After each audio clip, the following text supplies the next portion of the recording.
Cordiais saudações, pessoal. Meu nome é Jefferson, sou técnico da Maximo Assistec e um dos membros do grupo de suporte Fix Bug Android Brasil. Será feita uma demonstração de reparo de um G5s XT1792 e o reparo será feito via MMC. A falha característica, né? O LED piscando e reconhecendo como BootLoader.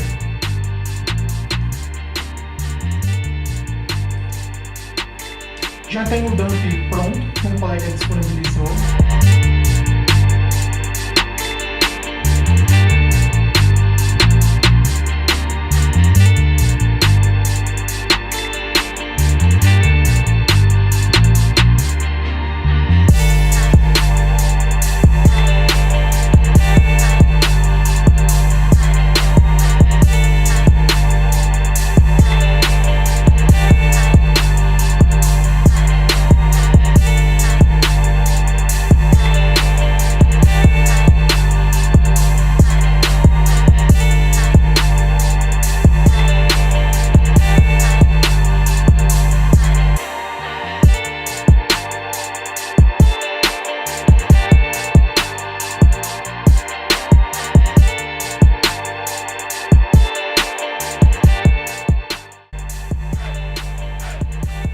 Gravado o dump, aí será feito a flash pelo comando ADB.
Agora vai ser verificado se ele está com e-mail e se está com rádio, né? Que são problemas comuns darem após trabalhar com a MMC.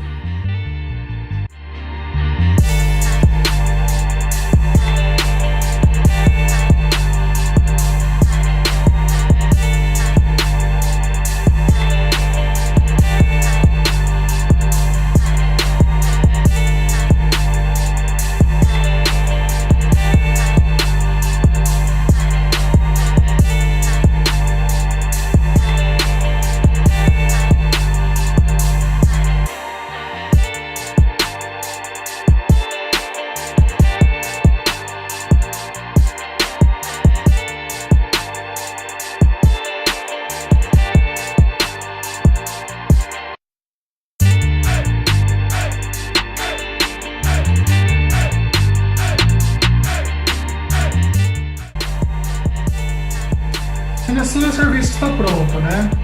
Alguém precisando desse tipo de reparo é só entrar em contato e até mais.